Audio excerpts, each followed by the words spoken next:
Nous sommes au Pentagone, qui est un restaurant où où se rencontrent beaucoup de membres de la diaspora africaine. Alors, est-ce que vous pouvez nous dire comment vous vivez la Coupe d'Afrique des Nations en tant que Camerounais à Bordeaux? Présentez-vous. Oui, moi c'est Roger Baobé, je suis camerounais du littoral. Voilà, donc le Cameroun a eu une entrée assez surprenante parce qu'on ne misait pas beaucoup sur cette équipe qui s'est rajeunie à 90%. Mais à l'entame du match, on a vu que c'était une équipe qui était prometteuse. Alors, il y a eu un match quand même entre cousins, le Cameroun et la Côte d'Ivoire. Alors, comment vous l'avez vécu, vous? Oui, il y avait beaucoup d'émotions. La Côte d'Ivoire, c'est le détenteur de la compétition. C'est la Côte d'Ivoire qui est détenteur du trophée. Mais nous avons quand même montré beaucoup de caractère, malgré que nous avons encaissé le premier but très tôt. Mais dans l'ensemble, vous avez vu les montants deux fois. Et voilà, donc il y a eu une bonne réaction en 5 minutes. Nous avons égalisé. On a failli gagner le match. Mais comme c'est la belle famille, on a excusé. Oui, moi c'est M. Sievo Yannick. Je suis camerounais. Et je suis tellement fan de mon équipe en fait. L'équipe du Cameroun. Je suis camerounais, je suis fier d'être camerounais en fait.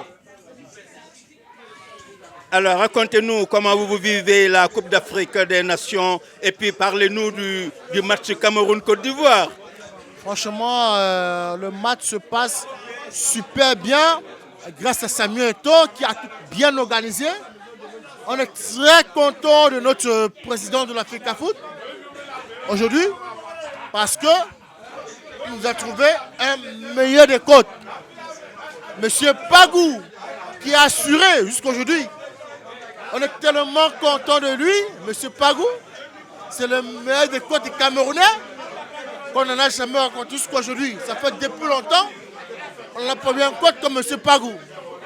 En tant qu'ancien footballeur, quelle analyse faites-vous sur la Coupe d'Afrique actuellement, sur en tout cas ce qu'on vient de voir?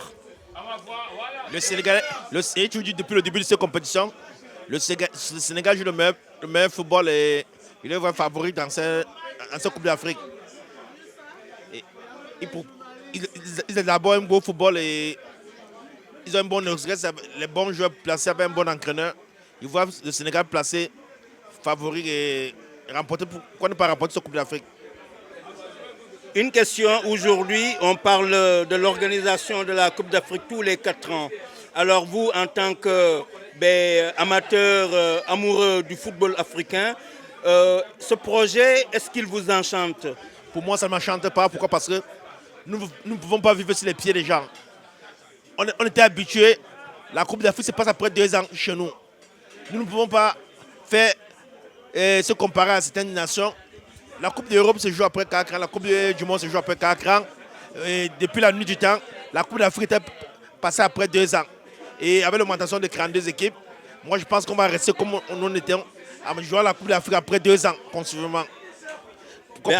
En tout cas, merci. Et un dernier vœu pour la Coupe d'Afrique des Nations? Pour moi, le Sénégal est favori pour cette Coupe d'Afrique. Alors, est-ce que vous pouvez vous présenter et nous parler de ce que vous avez retenu et de ce que vous savez de la Coupe d'Afrique des Nations 2026 au Maroc? Je m'appelle Madame Redondon Stéphanie et je sais que la Coupe d'Afrique, c'est une façon de réunir l'Afrique tout entière et partager une même passion qui est le football. C'est une façon de se divertir parce que de temps en temps, on n'a pas des moments en nous. Et une façon de s'exprimer de tout un peuple qui est l'Afrique. Nous, les Bantous, c'est dans le football. Ah, vous les Bantous, c'est dans le football. Je sens que vous êtes camerounaise. Je suis continentine.